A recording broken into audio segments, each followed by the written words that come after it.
first of all, apologies from Professor Dr. Guy Van Wooen, who is a very good friend of mine. He's been working with me on this for a long time. And I also do apologize because I always feel very welcome within the fishy crowd, as I call Roland and Mike and Jake and all their friends. I do know hardly anything about, well, I do know more now because I participate in these meetings, but I'm not a subject matter expert in fisheries, marine protection, or anything like that. But I do have a little bit background in it because I've done it from a leisurely perspective. You can probably see somewhere behind me there's a fish tank, and Roland knows about this. And I used to, when I was much younger, grow coils actually, and do have some seawater. I used to have some seawater fish tanks, so I know a little bit what's involved in there. My background is, and also guys, we coming from the financial services. I've got 25 years experience now in all different types of banking. Been building banks, financial institutions, helping to sort themselves out during the financial crisis. I'm not going to use Mike's word early on, but it pretty much describes very well what's been going on in these spaces. Um, and I've got 20 years almost experience in risk management. One of the biggest chunks was managing a portfolio of 105 billion US dollars of assets during the financial crisis. So I think I hopefully qualified joining this for having looked at risks before and done a little bit in that space. So following on from Mike's presentation early on, it's fantastic you've got all these indicators and core measures, but it sounds like you don't know really what to do with it. And this is what this particular presentation is looking into a little bit more, because in the financial services, clearly we've been looking at what we call the KxIs, or the key risk performance and control indicators, for some time. Because we have to make decisions based on information we have, and most banks these days, there isn't a lot of cash money lying around. Everything is built in a computer system, so everything is based around data and information. What I want to cover today really is, this is going to be lightweight, but it's supposed to stimulate discussion and thinking in your corners, because it sounds to me we all need it and we haven't got much choice. So I want to look at, why do we actually manage risks? How can these key risk indicators help with that? What does this actually mean for ecosystems? Because that's your realm, that's where you're very active. And also, where do we go from here? What are the next steps? And I've included some KxI framework considerations in the back. I've taken them out of a book. It's called Key Risk Indicators, which is mainly focused on financial services. But it actually has got some very conceptual ideas in there that could be very useful for what you're trying to achieve.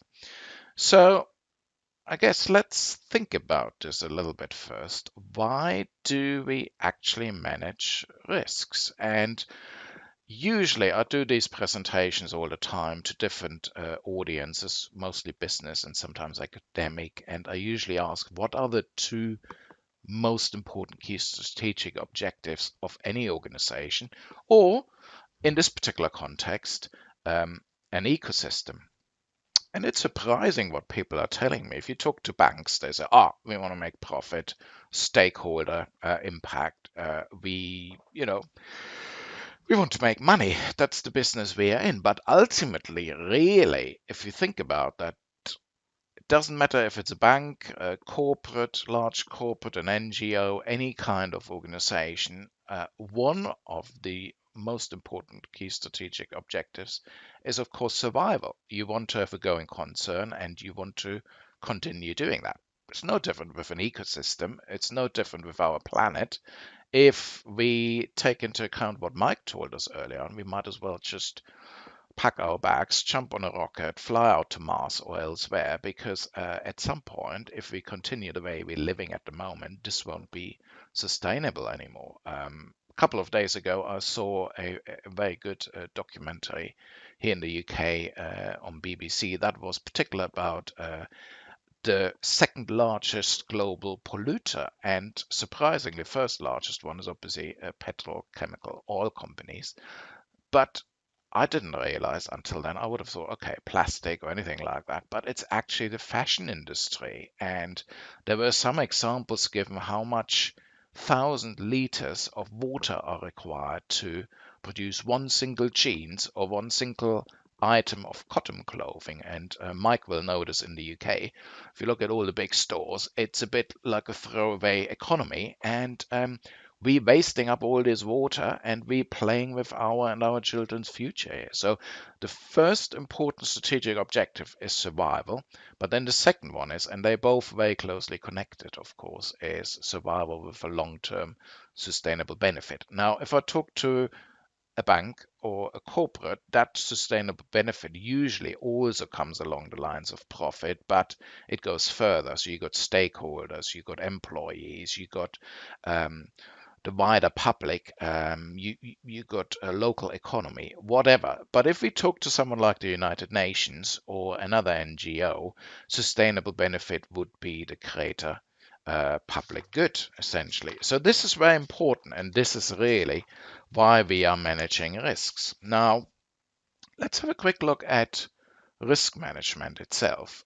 Risk management is really about doing something or also consciously not doing something, meaning not to pollute, for instance, actions that are used to contribute towards the likelihood of achieving and surpassing planned objectives. We talked earlier about smart goals. It's the same thing in a way, over a defined time frame. Now, this is very important because only things that happen do make a difference, and that is very closely connected to their actions.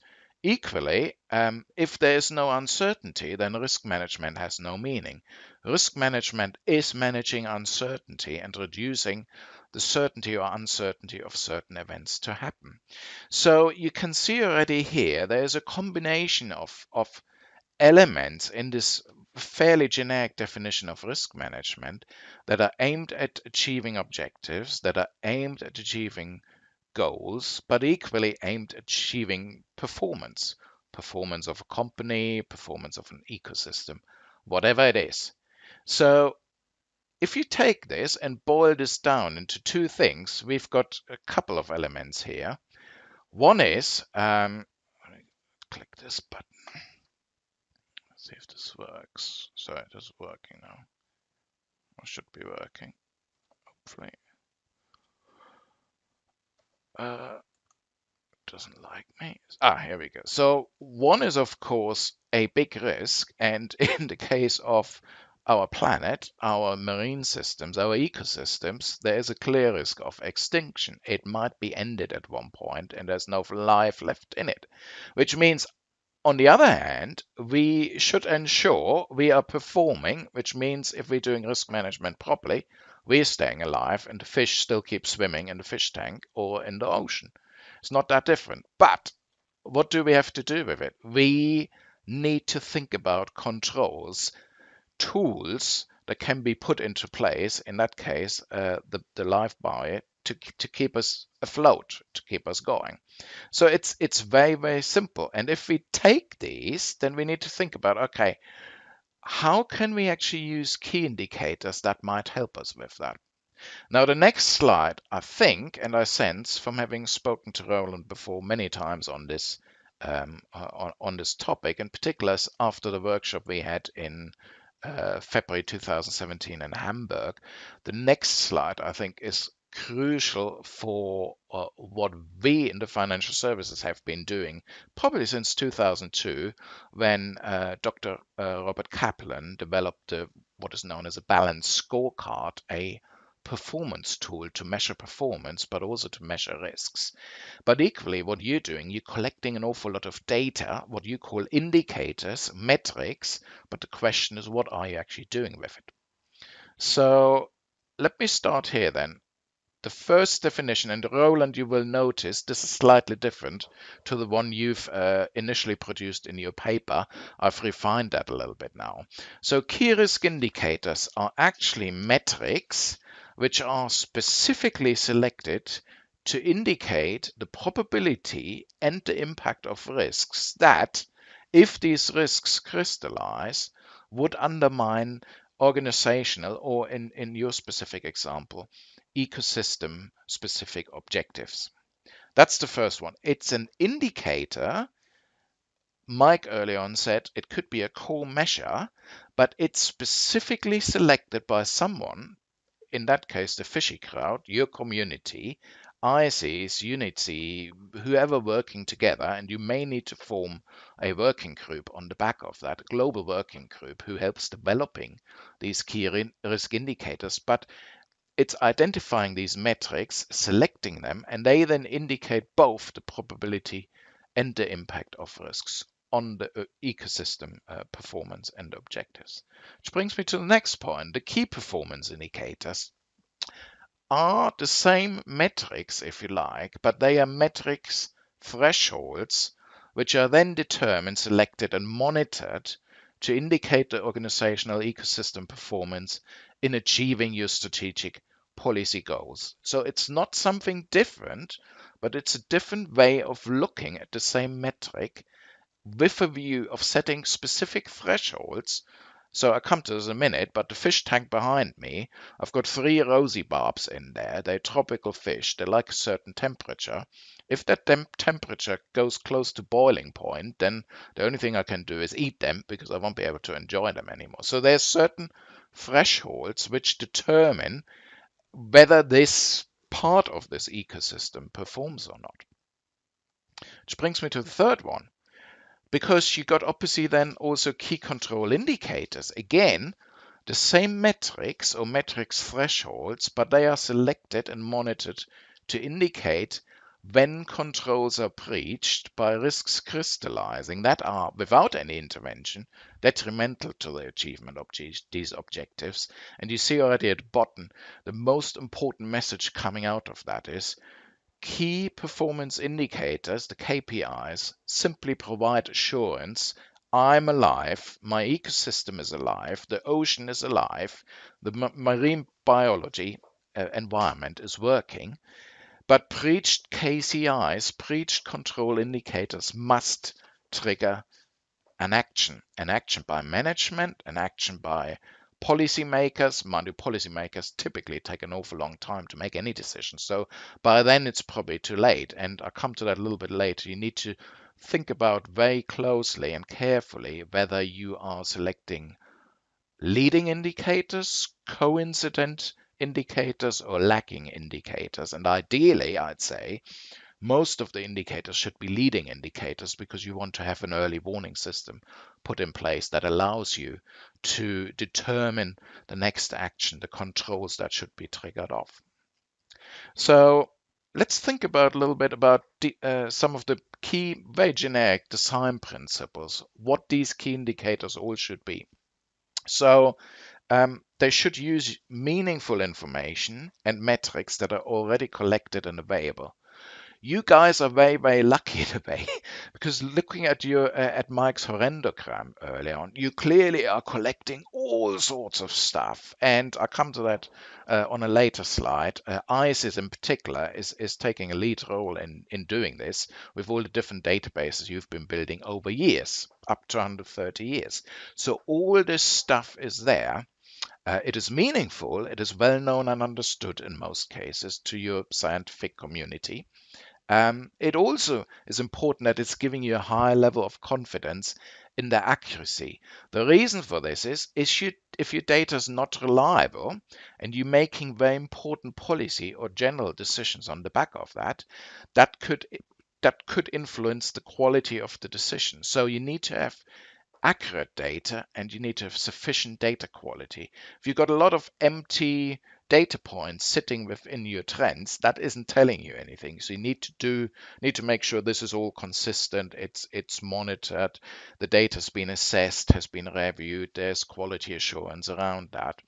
And it also should be based on a reasonable high volume of occurrences. So if you're collecting an awful lot of data points, particularly historical data points that allow you to analyze that, that's very, very good.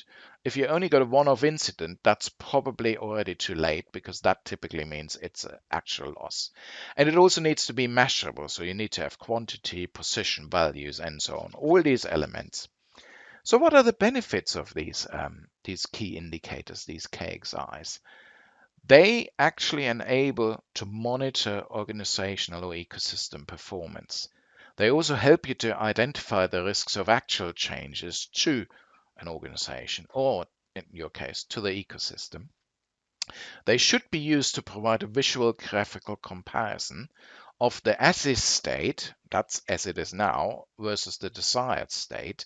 So ideally, one picture says more than 1,000 words. So if you manage to have a ecosystem's performance dashboard that would show all the different oceans compared with each other with the same measures, that should tell you something. And that would, from a policy implementation perspective, also give you some ideas what needs to be improved and where and how.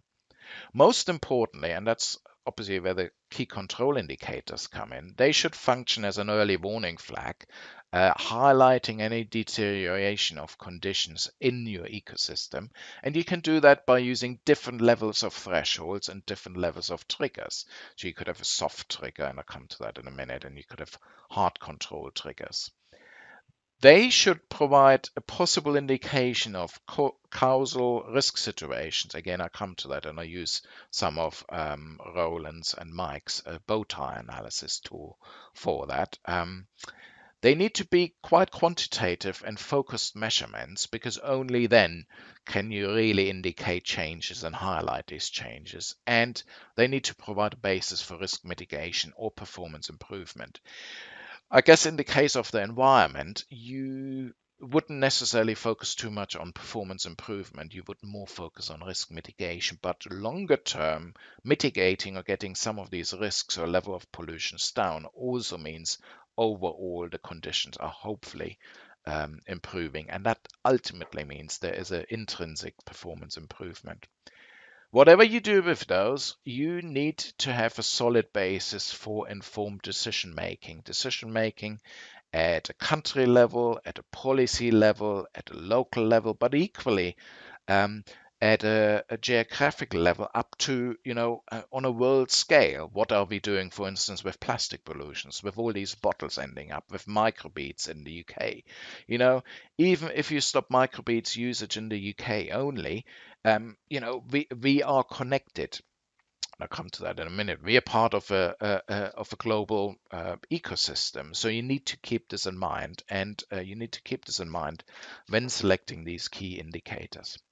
Let's have a quick, and Roland asked me to have a quick look at an example from the financial services industry. So financial services over the years have been collecting an awful lot of metrics, indicators, data, similar to yourselves. Let's take this one. I selected that one. It's US mortgage delinquencies from 1991 to 2018. It's very simple because the data is all publicly available, so there's no particular challenge of getting that. I charted that out at the bottom here. You can see the blue line, and you can also see from there the average between 1991 to 2006 was around 2.18%. Now, in the widescreen, that sort of drills down a little bit further and looks at the mortgage delinquency rate when we are trying to apply a key performance indicator and also a key control indicator. So initially I've got the metric. The metric is the US mortgage delinquency rate, but I came to the conclusion, if I'm a bank, I want to make decisions on the back of that. I'm running a portfolio of loans, and I want to understand how these are roughly performing. If I take the average of the US economy, that should give me a good indication what these are doing. And obviously, if I give mortgages to borrowers, I want to make sure two things: they're paying the interest, but also they're repaying the capital at the end. So if the mortgage goes delinquent and they're not able to repay the mortgage, that would suggest there's a problem. There's an underlying economic problem. The root cause could be anything. It could be, we've seen this during the financial crisis, bad documentation of mortgage documents. It could be brokers pushing the envelope. It could be anything. But the key is I ended up taking a simple metric for which I've got a lot of data available and turn that into my key risk indicator. And the key risk indicator in that case, I designed this, I determined I want to watch this closely, is this mortgage delinquency rate, which is measured in percent. Now, given that the average of that rate between that period was around 2.18, 2.2%, I say, okay, let's set the key performance indicator at 2.2%, and I want to see how over time this mortgage delinquency rate is moving around that particular level. So it's a trend analysis essentially. And I say, you know what? I built in a 15% buffer here to give a little bit tolerance. But then I say, if it ever reaches 2.5%, that triggers some control, that triggers some action. I have to do something about that because historically, okay, if I go back longer, I might find it actually has been higher in the past. So it's always important to keep that time horizon in mind and as well, particularly if you've got all that data available. But historically, at least over that observation period, I've seen 2.2, 2.18%. If it goes higher than 2.15, there's a real problem, and that should trigger some action. And lo and behold, you can see on this chart here, it actually jumped up after 2007 up to levels never seen before, 12%. 13%, and that should really have rung all these warning bells. So if people would have put these financial indicators, and some people did monitor as around this performance in place, these were the people that by the end of 2006 would have warned about a global financial crisis. Now, I don't want to come across too doomy and gloomy, but actually looking at a lot of this stuff from my perspective, I can tell you we're just about in a period now where we're moving into the next global financial crisis, and I hope not, but I feel and sense that the next one is actually going to be much worse than the last one, which we just overcome, or maybe it hasn't even stopped. But that's an example from the financial markets. And the question is now, of course, what does this actually mean for your area, for ecosystems? So I hope, Roland, you don't mind me taking this out of your latest paper, which comes out, I think, early next year.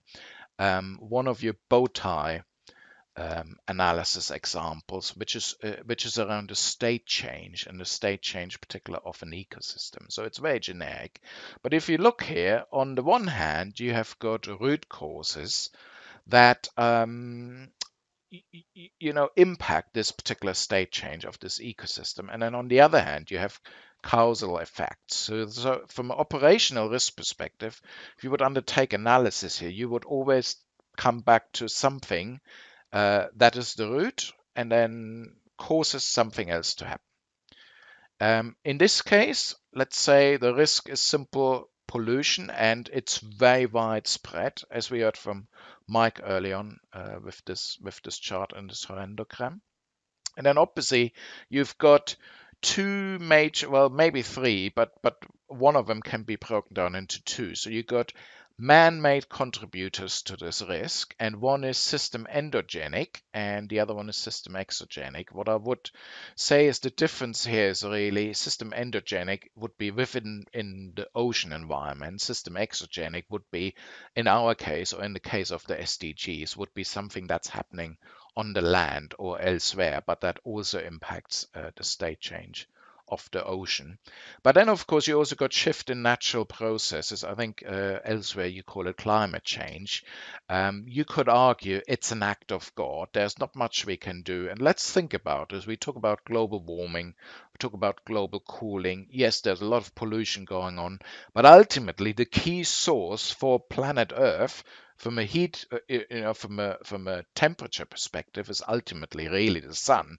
So depending on sun activity, whether there is a lot of sunspots and sun activity is slowing, naturally you would find that's cooling down. And we've seen that over the hundreds of years going back, and the different ice ages is developing over time. But equally, we have seen periods where the the global climate has warmed up. So there's always been a cycle, shorter one and a longer one, but I would call these acts of God. So we can't really influence those.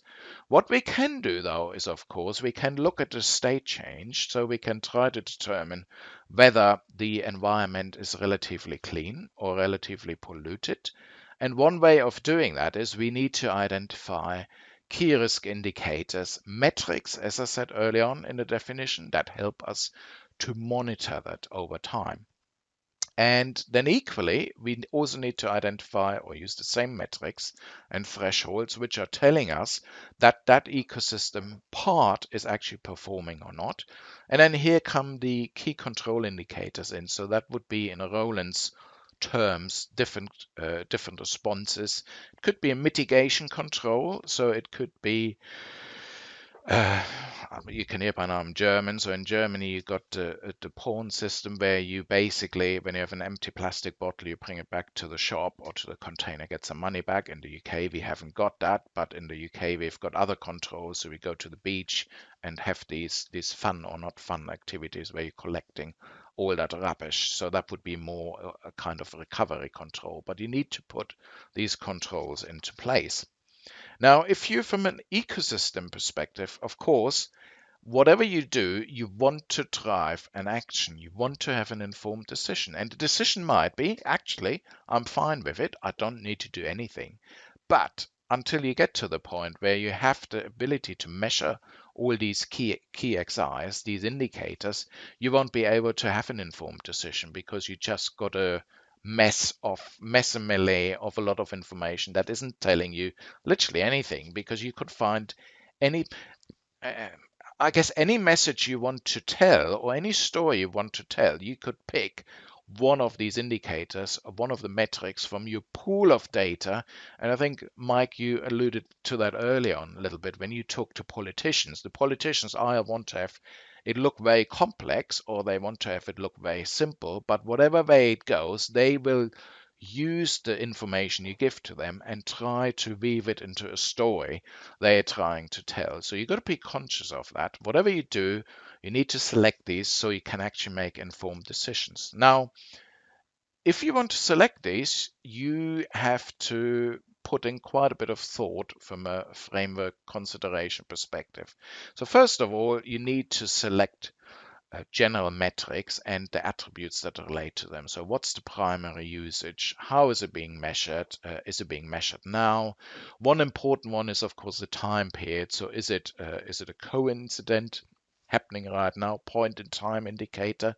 Is it leading? Is it lacking? This is very important, actually. The latency of the data, the availability, and that all plays in with the data quality I mentioned earlier on.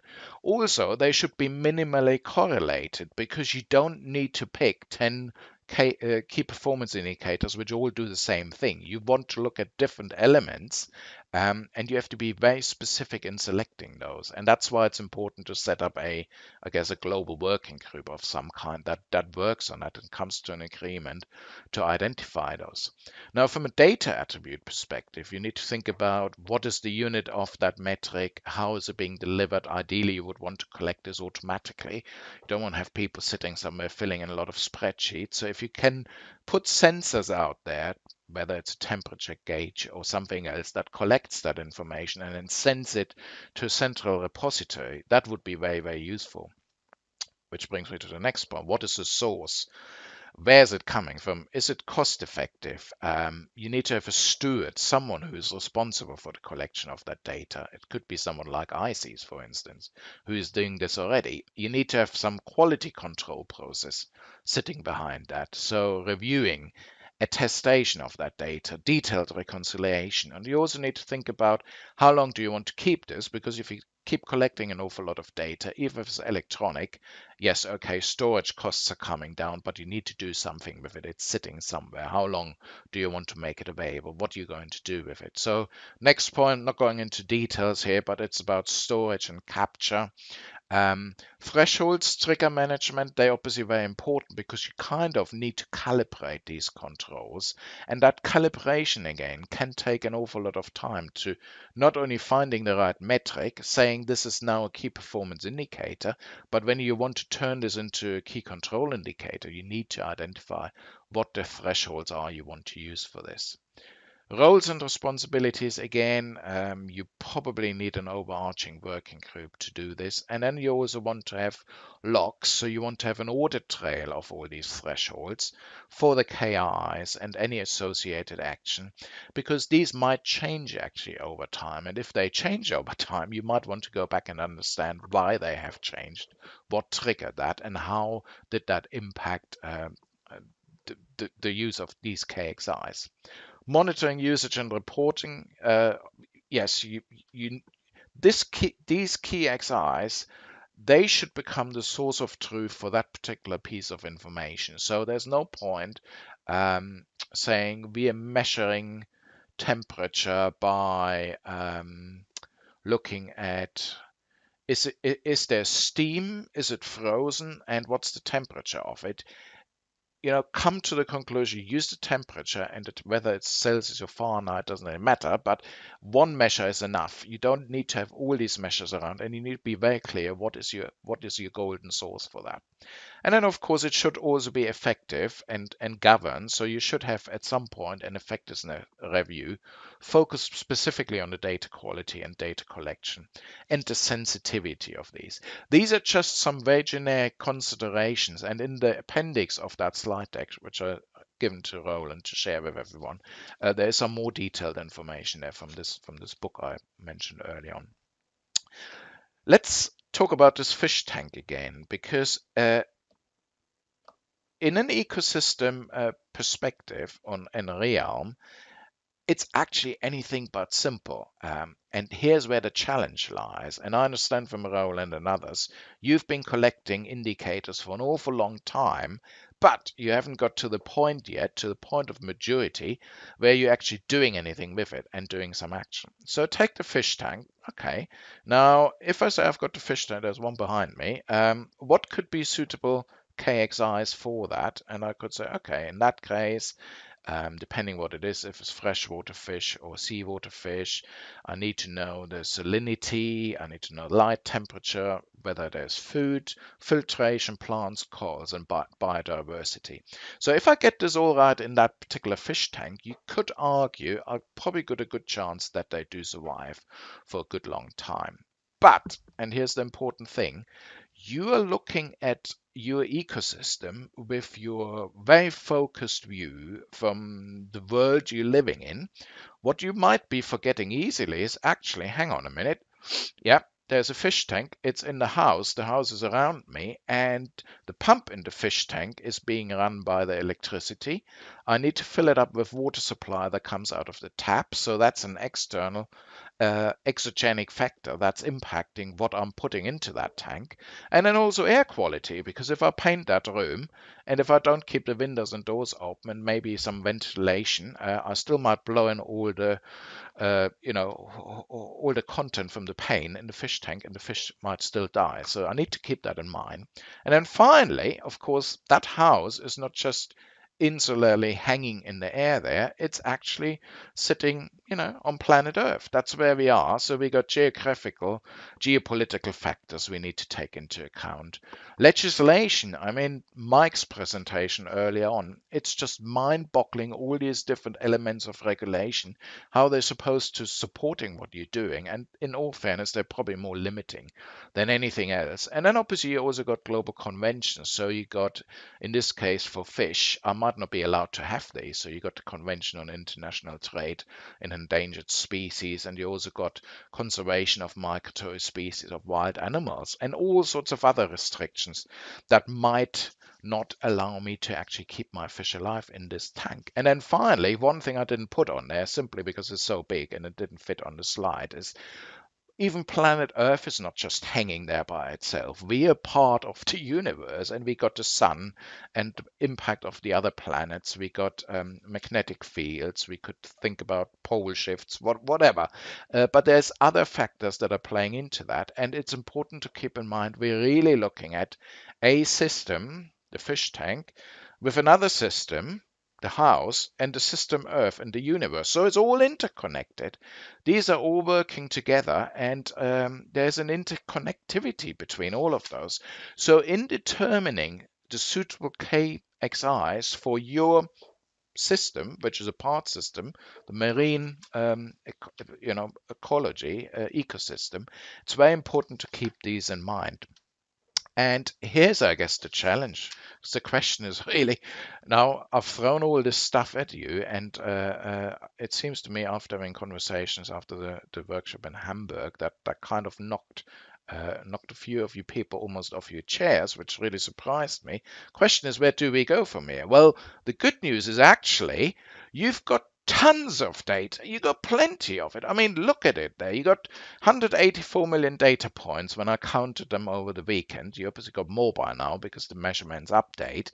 But if you look here, oceanographic, you got 160 million data points. You got almost 130 years of data going back, and all of this stuff is being updated. It's beautiful. It's so, particularly if you're data science, you know, you a data scientist, you just go in there and you start playing around with. And the other thing, of course, is these days you've got so you got big data, you got computational power, and you got analytical systems that didn't even exist 2 or 3 years ago. So we call them in the banking space usually business intelligence, but there is the likes of there's open source ones. Plotly is a very good one. There is Tableau, there's MicroStrategy, and obviously all the commercial ones as well. But with all this data you've got, you can play around with. And I think the idea of this workshop and this meeting is I'm sad I couldn't join you there in person. But I guess some of the proposed next steps I would now throw back at you. I would say, well,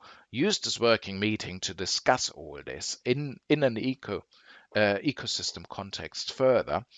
Then, and that's really where the challenge lies, I guess. You need to initiate and you need to drive a paradigm shift from just pure measuring, recording, and collecting all this beautiful data to actually doing something with it.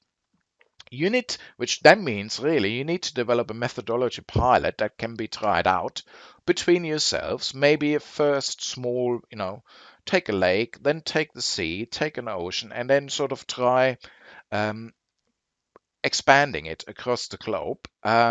You need to identify a simple set of ecosystem specific KxIs that can be used. And that really is the big challenge because I think, Mike, you said earlier on you would be quite happy just having a set of core measures of 500 or so. That's far, far too many. So the real challenge is you need to keep these numbers as low as possible. And I would say, as a starting point, you might end up with 50 to 100, but I'd say limit yourself as much as possible, and 10 to 30 should be a starting point.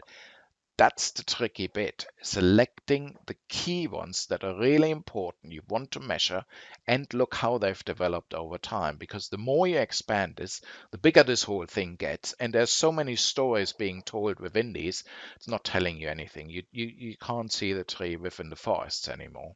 And then, of course, you want to share this new methodology and the findings widely. And I think, thank you for ICES and UNECE for accommodating this working meeting. I think it's a fantastic opportunity and platform to push this out further. So Professor Van Woeren is sending his apologies, but he would very much like to be involved together with me, with Mike, with Roland and Jake and others in writing papers. But it's not about writing the papers, it's really about achieving that paradigm shift. And I think we probably run out of time now. And with that, I'm going to say vielen Dank, thank you, and Takk fyrir to everyone. I hope you found that useful. As I said, I'm not a fishy lot guy, but I feel very comfortable within the fishy crowd, and I hope we can continue that discussion and really impact change in this space. So thank you, everyone.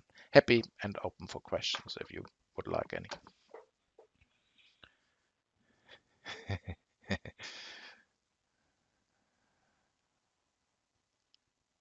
it's silent. Is this good or is it bad? Usually you guys are quite chatty, so I'm not sure now.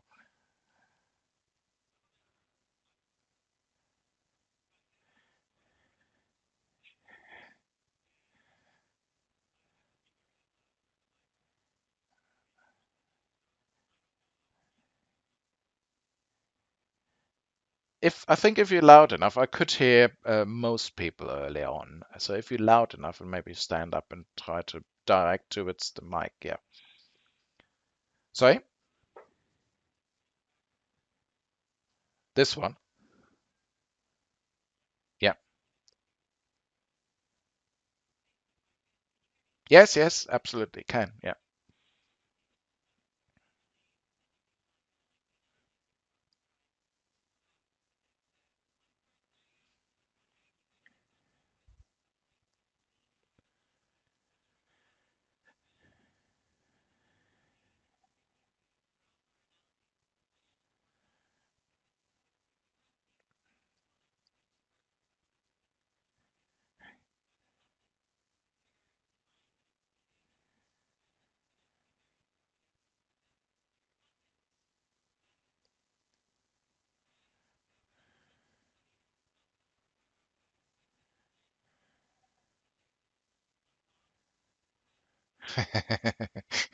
Yeah.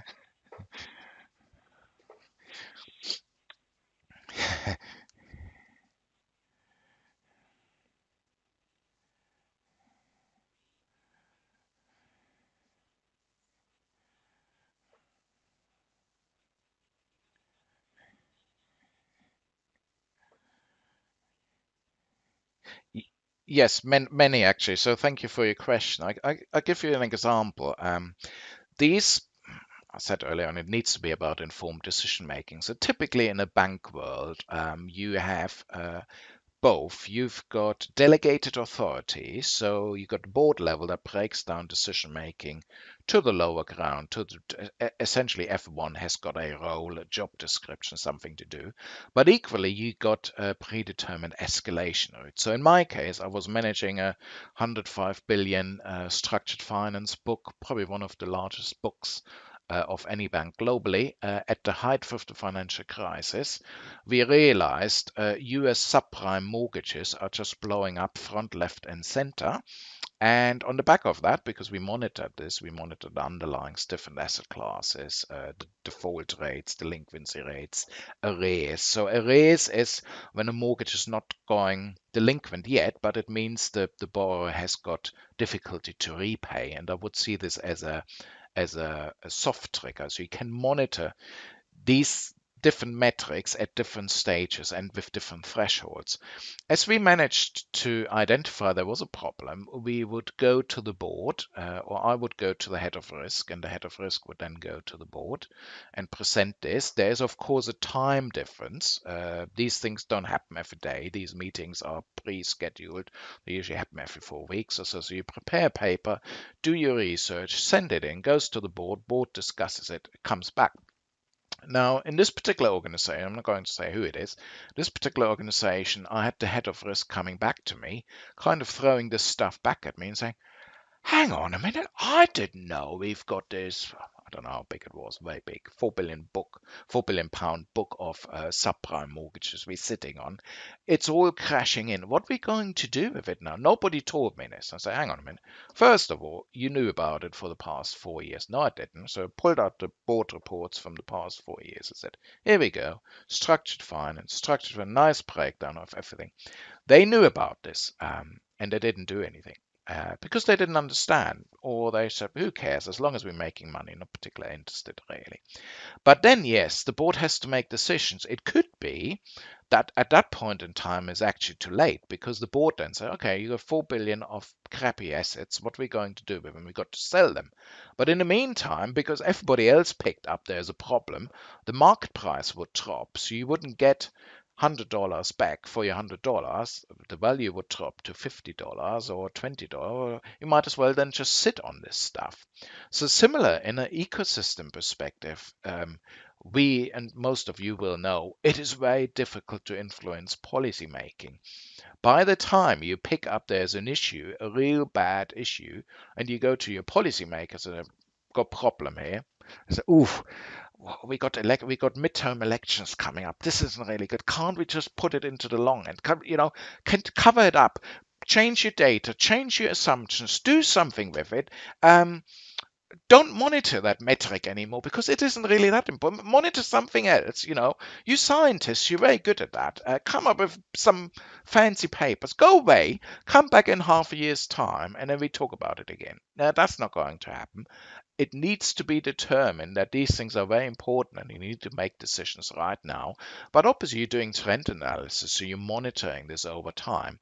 Temperature of an ocean is not going to jump by 2, 3, 5 degrees within 6 months. It's a very slow, gradual change over a long period of time that needs to be monitored. But you need to get to the point where you set these triggers and do something with it. And that is the challenge. So I haven't got the answer for you how to do that, other than sitting in a big room, clapping your heads together, banging on the table, and coming to a a consolidated view, what's best to select from a metric perspective, and then also how to monitor it. Not sure if that answers, but yeah, it's a challenge. It's not easy.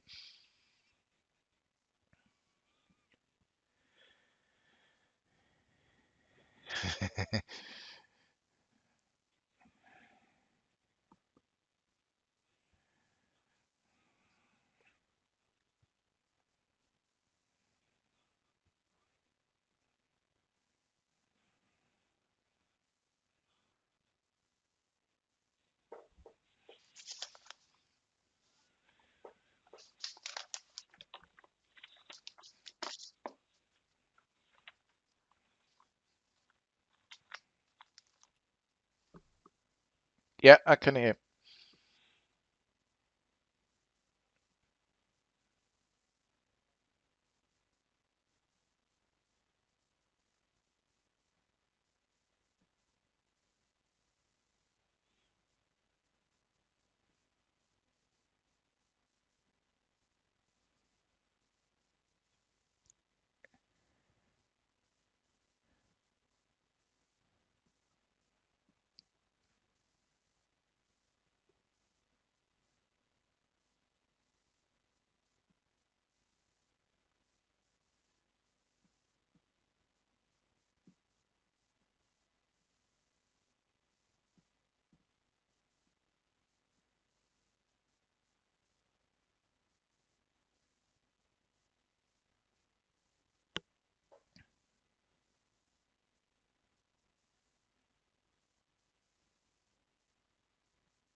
Yeah, no, absolutely. I agree with you. And I would say it'd be interesting to understand a little bit more about the decision making, how these 10 per SDG were actually arrived at. But if you think about it, we got 17 SDGs. So if each of them got 10, you end up with 170. That's still too large a number. I would say the smart goals come really at the end. What you're trying to achieve is the first objective is to stay alive, and the second one is with a long-term sustainable benefit. This should drive how you're selecting these indicators. It shouldn't be driven by the goals of politicians, by the goals of whatever organization. It's really quite simple. The challenge is finding the right ones. And some of these framework considerations, which I just put up on the screen, I might actually help you doing that. A lot of it is really about managing data, cataloging data, which ICs is already doing on their databases. And it's I mean, tools available are wonderful. You can go on there, you can download all the stuff you want, but the challenge is really finding the right ones which work. And you also need, in a banking system, you would always say this stuff needs to be back tested. You need to do stress testing with it. You want to have some what if analysis. So take the temperature example. If I select temperature for my fish tank behind me and the rosy barbs, they are quite adjustable to fairly long temperature range. I could say probably from 15 degrees Celsius to 28, 30 degrees Celsius. They're feeling quite comfortable and they be alive. I might have more algae growth at a higher temperature or if I get more light, but they be alive. But if you go above 30, 35, they probably won't survive for an awful long time because you're taking the level of oxygen down in the water. And that's the kind of things you need to play around with. So you're not just picking a metric out of thin air and then you're coming up with a number that looks sensible. You need to really have a challenging discussion within your circles to determine what levels seem sensible, both from managing performance perspective, but equally from setting these thresholds for the KCIs for identifying what are the right controls. And there's no reason why you can't have more than one KCI set at different levels. So this is what we did. My background is a credit rating agency, so looking particularly at credit risk for transactions, and that's where I met Guy actually a long time ago. But what we do there is we set different levels and we call them soft triggers and hard triggers. So if we monitor something and that metric over time jumps higher than 10%, we could argue, okay, that's probably triggered now a soft trigger, so we should do some more detailed analysis. What's going on there, some deep dive, some root cause analysis, and then we could say, okay, if it goes more than 25%, that's a hard trigger. We need to do something. We need to either change the credit rating of that transaction or we need to reduce the underlying risk, whatever. Different things, different decisions. But you can set these at different levels. Finding the right levels is actually quite difficult. And the more historical, solid data you have, the better you are able to do this longer term back testing. And I mentioned cycles earlier on very briefly. Keep cycles in mind because we got an economic cycle, typically 8 years, but there's longer, bigger cycles, take about 100 years, 1929, sort of financial crisis, where we are now. So similar in climate, in global weather, in oceans development, you will find over time certain cycles that are influenced by other factors, but keep those in mind when you are monitoring these metrics as well.